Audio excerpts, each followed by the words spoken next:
তাই আনন্দিতা শ্যামলী মাতৃকার চিন্ময়ীকে মৃন্ময়ীতে আবাহন।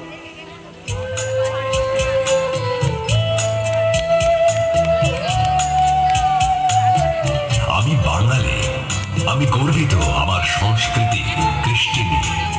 আমি জন্ম জন্মান্তরে এই বাংলাতেই ফিরে আসতে চাই। আবার আসিব ফিরে ধানসিঁড়িটির তীরে এই বাংলায়।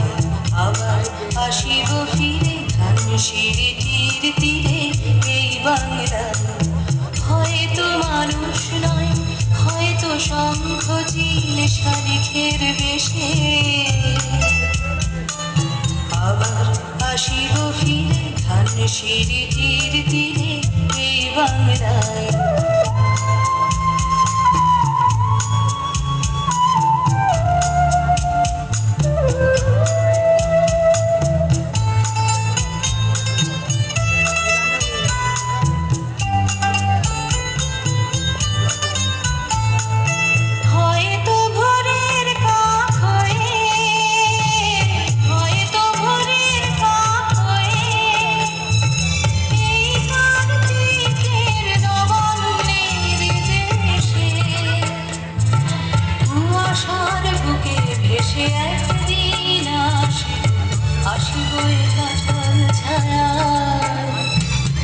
আবার আসিব ফিরে ধানসিঁড়িটির তীরে